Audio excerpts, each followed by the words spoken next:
Are you happy in your business? Now, I have had my share of emotional ups and downs in my 20 years of being a solo entrepreneur coach, and the patterns I've seen in myself and in my clients is that those downs are usually when I was personally feeling unfulfilled.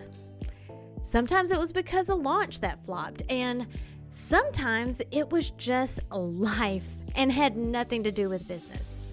But those ups, oh boy, those are the times when I was feeling my most authentic and completely aligned to my purpose, or when I just felt like I was rocking that work-life balance. I would be thinking I could do this all day long and never feel tired. One of my loves is sharing what works for me and what has been working for my clients to achieve this very feeling, full of passion, happiness, peace, and freedom. So I decided to create a private podcast for coaches. Maybe you just want to develop better communication skills that boosts engagement, leads to better results, and makes you feel like you're actually making a difference in the lives of the people you serve. Then you're invited too. We talk about this and more in the UBU private podcast for coaches. Whether you're a mentor, a parent, or run a client-focused business, coaching skills benefit everyone and anyone who wants to communicate in a way that builds relationships. Fall in love with your life and business again. Click the link in the show notes for your invitation to join us right now. Then come back and enjoy this episode. Hey there, difference maker. It's episode 40 and the season 1 finale, and I've got a treat for you. And I'm not going to hem and haw in an intro, so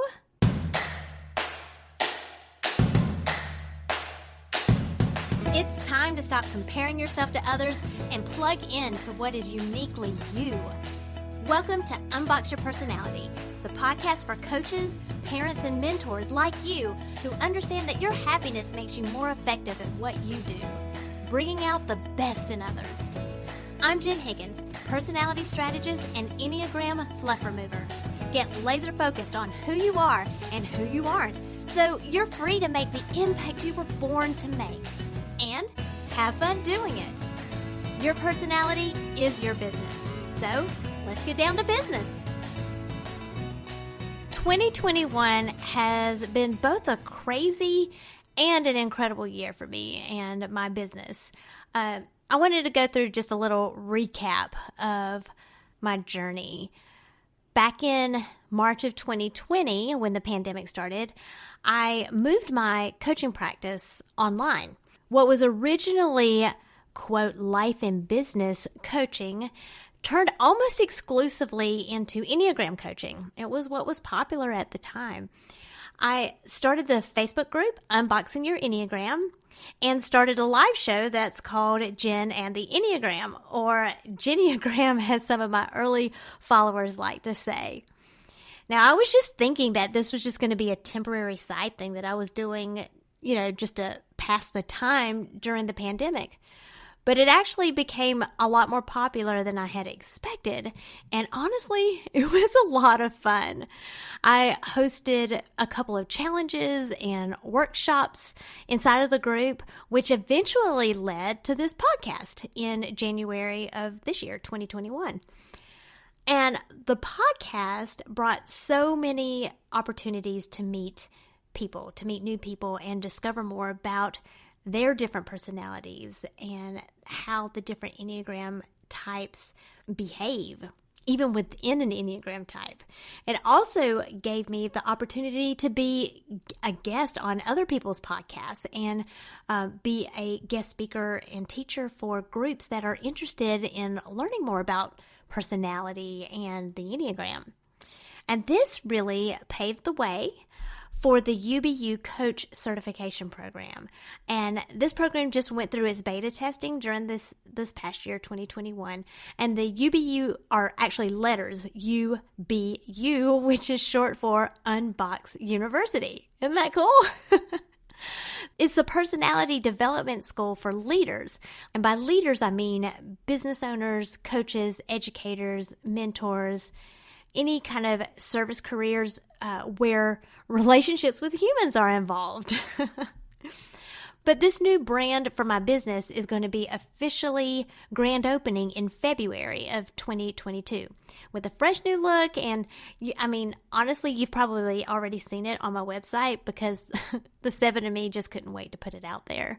But I have learned my lesson in the past almost 2 years that I am notorious for putting the cart before the horse. And so when I named my new brand Unbox University, I made the decision to set the grand opening date a whole year out. So in that, so much has been created since then, way more than what I was originally expecting.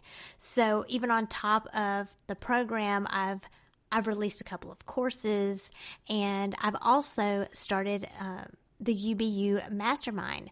And that was started to support business owners that needed focus in their business and help with work-life balance and creating a unique personality strategy plan. And then finally, the book, which you've already heard me talk about on this podcast. The purpose was originally a manual for the UBU coach certification program, but manual sounds really, really boring to me anyways. But what I ended up doing is I decided to publish it for the general public because not everybody wants to be certified, or not everybody needs to be certified, but everybody should understand the Enneagram. And I felt like I had a lot to offer with this new perspective of the 9 acknowledgement languages.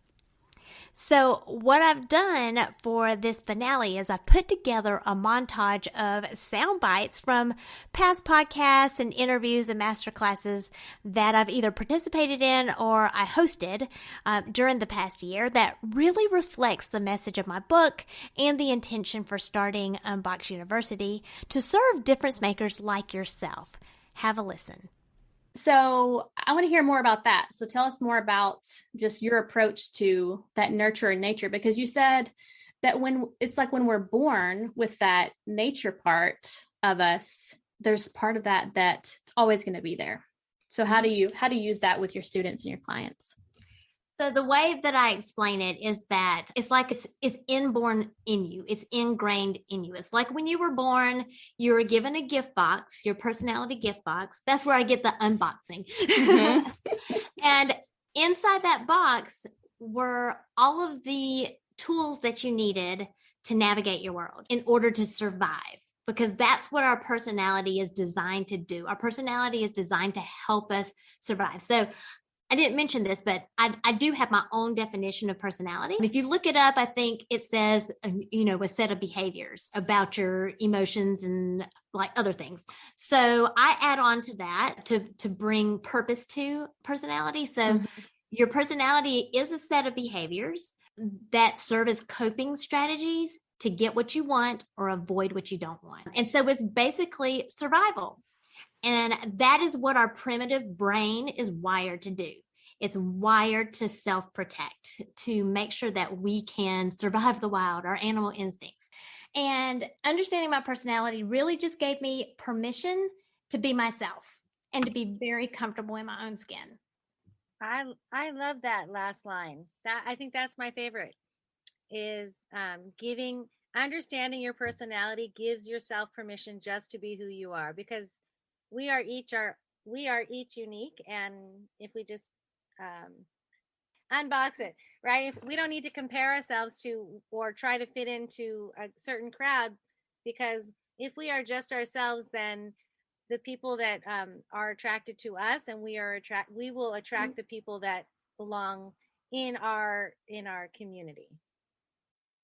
Let me ask you a quick question about, as a mom, I don't necessarily say just as a mom, but as someone that's like interacting with little people or with other humans in your personal life, like how did you take this psychology / business brain that you had, statistic brain, and then you're starting to, invest into the lives of the people around you. And I was reading your bio, you're saying that you're like, I can use these strategies every day with my kids that are struggling with all these different needs. And like, I love your brain already. I'm like, okay, you've got so many, and I'm seeing the seven. I'm seeing the seven come out of you the more that you talk. You're like, don't box me in. So how did you start using that just in your family? I just wondered if you'd share that. And I was like, oh, this sounds so interesting. I'm going to take the test. And that was just the beginning of it all, and me finding so many resources and bawling my eyes out, understanding, my gosh, this is who I am. This is why I've lived my life this way. And it helped me so much as an entrepreneur, because we always hear so much about being vulnerable and talking about yourself, but I didn't know about myself enough to be vulnerable. And the Enneagram really allowed me to pull all that stuff out and be like, wow, facing myself in the mirror, not really enjoying it, but choosing to accept it and love it anyways. And so that's why this is what I help women with now. And it's a reflex. It's kind of like if you touch a hot stove, what's your reflex? Your reflex is to jerk your hand back. If somebody, is in your face, you're going to flinch or you're going to blink or whatnot. It's a reflex. Even babies have the Moro reflex, that startle reflex. Mm-hmm. And doctors actually they have like this list of reflexes that they test to make sure that the child is normal. So these reflexes have to happen. And if they don't happen, then the doctor is concerned, right? Mm-hmm. So a lot of times what happens is we don't recognize our default responses as reflexes, or some of our default responses, the nature part of our default responses as a reflex. And a reflex has to carry out. Like if you get a tickle and you start to sneeze, you can stop it, but then it's going to create more damage, internal damage. Like, because I know people have broken ribs from sneezing, burst an aneurysm because of holding back sneezes, or created aneurysms because of holding back sneezes. And so if we stifle our reflexes, we actually are creating more internal damage and not protecting ourselves. Because of the deceptive nature of the 3, it's so easy for me to put on that mask and to be different people and pretend different things. And that's why this process has been so revealing and so amazing, because it's been a process of me being honest with myself so that I can truly be honest with other people. It really starts with myself, and the 3 has that tough time in facing their own feelings because they're always looking outside of themselves for that validation, for that recognition. And when I realized that I lacked self-love, I was floored. I would never expect that. And, that my sense of confidence was really me seeking for validation, because that's what people would look at me. They're like, oh my gosh, you're so confident. And then realizing this is not confidence. This is just this aggression that comes with this type because I'm so thirsty for that love. And realizing that it was a bottomless pit, that I was never going to find that outside of myself. And it was a void that I had created, a void that didn't exist, but that I had created. And then once I was able to see all of those things, it was like, all right, now we begin the work of learning ways to validate myself. You don't have to go ask your friend for advice. You can take care of yourself and know exactly what you need to do that's going to be a healthy response, and what's not going to be a healthy response. Or to say, you know what? I'm just being myself. No need to change. No need to adapt here. I feel like I just really want to find out really which number I am and learn more about just me, even though I know who I am, but I want to know deeper levels of, a deeper way of who I am, and then how to be a healthier me. That's a lot of hard work. It's hard work, I imagine, like finding really your why. Lots of personality assessments focus on behaviors. The Enneagram really focuses more on the motivation. And better yet, the core. So we've got, the age-old question of, is your personality nature or is your personality nurture? And the Enneagram is a nice combination of explaining what it is that you can change and what you can't change. And that's what I love. Behaviors can change and motivations can change too, but it's those core motivations, which I think a lot of people overlook at how core they are. And core means, we may not recognize them. We may have to dig. It's like you can't look at an apple and automatically see its core. right? Mhm. You have to dig, you have to eat, you have to eat around to actually see the core and get to the heart of what created that apple. And so it's the same thing with our core motivations.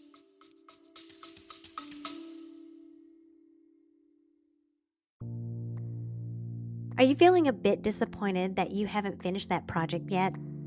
Are the kids' schedules impacting your business?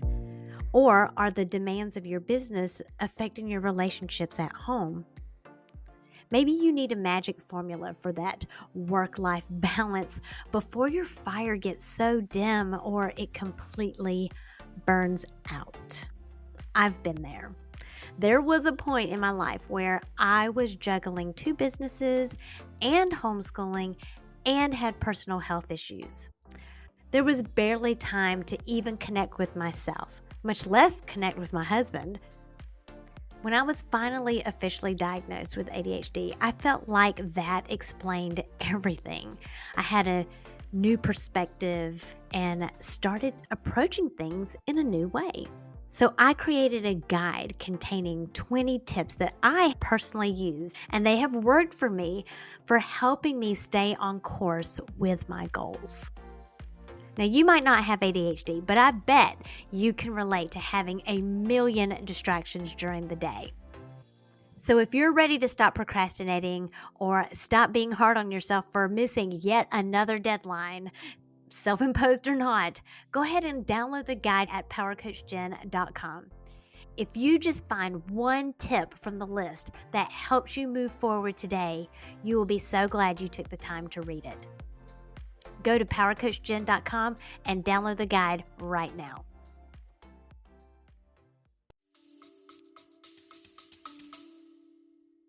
What is that going to bring for you? What is going to help you get there? And, ever since learning about some of this stuff myself, I've become so big on, I'll tell you, several years back, there was a point where if somebody said, I'm a life coach or I'm becoming a life coach, I would have been like, oh, okay, like that's a thing. And then I worked with a life coach, and now I'm like, everybody should have a life coach, or an Enneagram coach, or whatever it might be, because they're going to help you uncover those things, those motivations that really drive everything.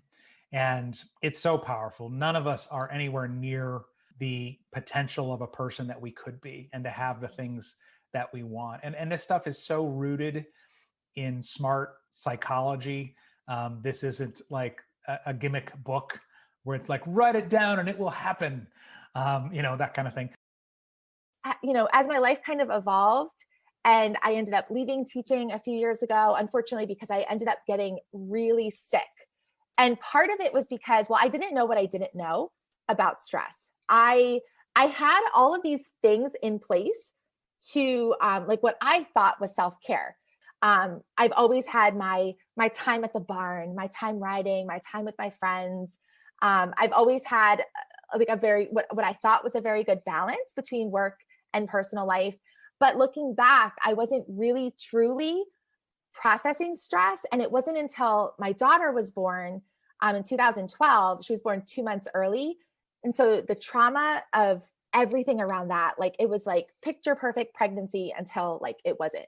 As at 7, I did what I thought I was supposed to do. I just was pushed through it, like put on a happy face. Like after about a year, everything caught up with me physically. I had never processed the trauma. I had never even been aware that like there could be something under the surface. When all the symptoms started happening physically, I never thought that it could be because I had, stuffed all of these emotional things for so long, And so when everything exploded, that's actually when I left the classroom to figure out how to heal. So it was a year of challenges with this that nobody could figure out. It was kind of like this big medical mystery. So it's really interesting looking back to see how the 7 characteristics played a part in so many of my, of my life experiences. Wellness is a core value of mine personally. And this podcast is mostly about, our personality wellness. But I think diet plays a huge part with differently abled children in my household and helping them really self-regulate. Do you find that when we have a quote unquote sugar addiction, that we tend to not be able to self-regulate?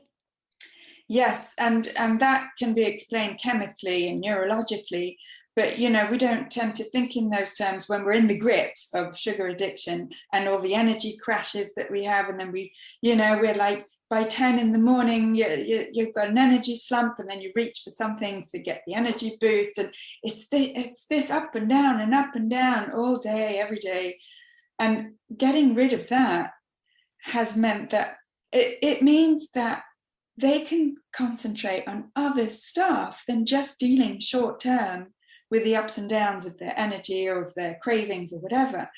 And that just frees up so much energy to think about and do, and learn and kind of inspire and concentrate on other stuff than just trying to cope. Yes. Or just feel good.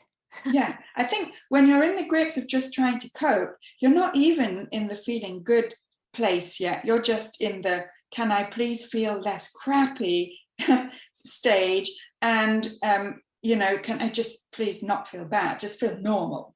Whereas getting to a place of actually feeling good and thinking that you deserve to feel good, which is a whole other issue, right. That's where I'm at. Yes. And then motivation comes on top of that. But you have to not feel like crap first, right? Absolutely, yes. And it's, we were talking about normal earlier on, about Wonderland, where feeling good is the norm. And before 2015, it was like feeling crappy was the norm, because I was getting older and I was telling myself, well, that's just normal. When you get older, you put on a few pounds, you start getting creaky joints, you start getting tired at the end of the day.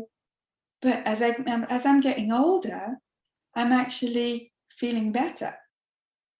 So how does a person, so self-awareness is huge, as you're saying. So we're having these nature responses, these nurture responses, but we're becoming more aware, like as time goes on, as we get older, or just digging into the Enneagram and different personality things. Like, do you have a specific way of teaching people self-awareness? And then once they are aware, once they are starting to be like, okay, I see how I do that over here, and I see how I'm like this in these relationships. Like, how do you personally help someone take this and say, like, okay, I'm going to start making different choices with my everyday decisions or relationships? I definitely use the 9 acknowledgement languages for that. And I just want to explain them a little bit. They're not one-on-one languages. Like, there's not a type 1 acknowledgement language or a type 2 acknowledgement language all the way to the type 9, but each type has 9 of them. There are 9 traits about the nature of your personality.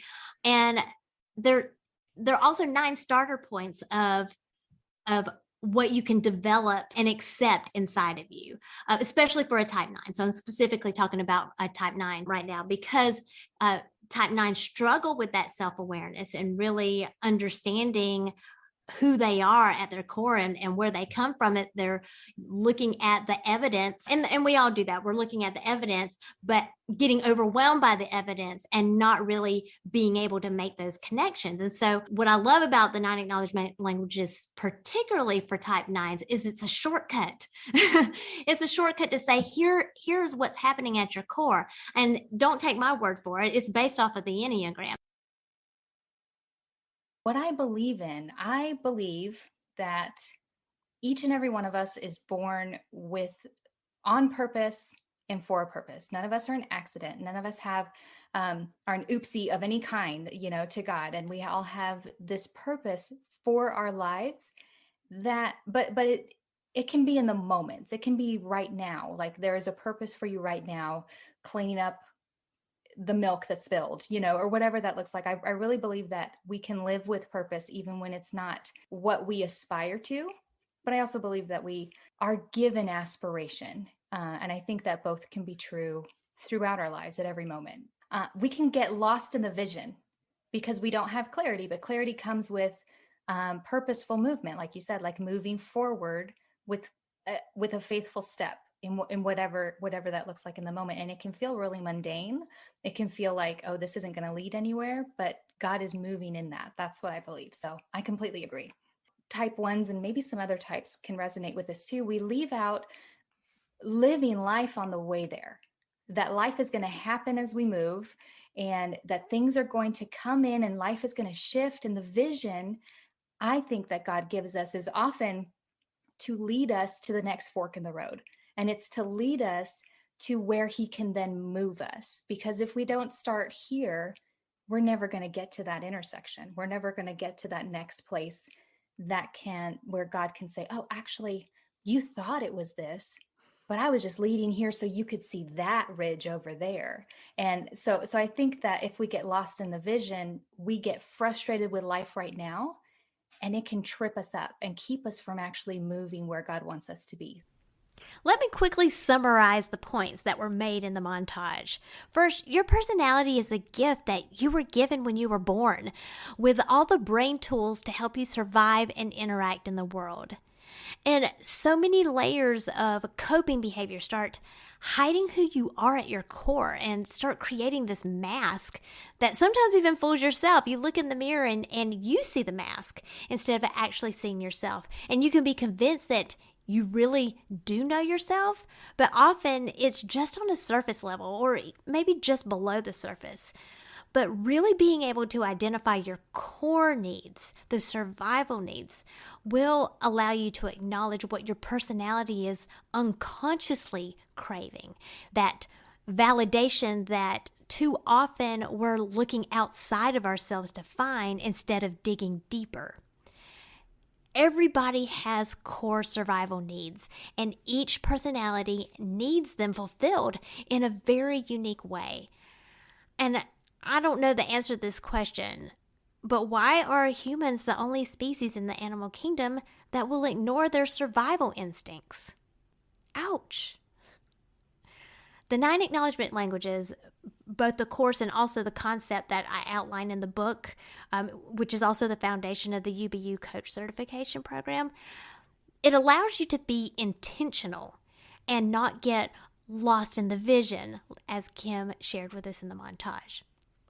I want to read a little bit from the introduction of my new book that's called The Secret to Being You, Using Brain Science and the 9 Acknowledgement Languages to Unbox Your Enneagram. I've learned 3 things about being me that I've come to see as universal truths. Number 1, I have a purpose. Number 2, I have to be intentional to follow it. Number 3, I have to be aware of my progress, or lack thereof. It's the second point that compels me to write this book. Intentionality can be just as elusive, even when you are 100% certain of who you want to be when you want to grow up. You can't control your environment.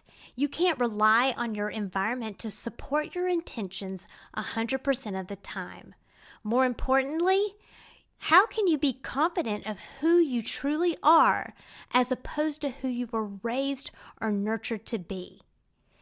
In this book, I want to redirect your attention from the nurture of your personality to its nature, the unconscious physiological function of your personality that is lost to your awareness. Now, I'm not discounting the significance of the influences in your life that have shaped you who you are today. That's huge.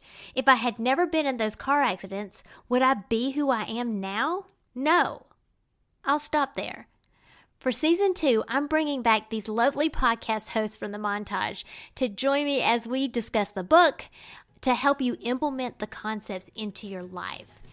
The hosts are Lindsay Hager, Amy Miller, Martis Burke, Jerry Potter, Dawn Pensack, Netta Gorman, and Kim Eddy, plus a really special guest, my husband Terry, who shares his take on how the Enneagram has benefited him as a person and in our 25 plus years of marriage raising neurodivergent children. So I will see you in 2022 for season 2 of the Unbox Your Personality podcast, because When you unbox yourself, you unleash your power. Thank you for listening, subscribing, and reviewing the Unbox Your Personality podcast. To learn more about yourself, go to powercoachjen.com. Find out how you are different so you can make your difference.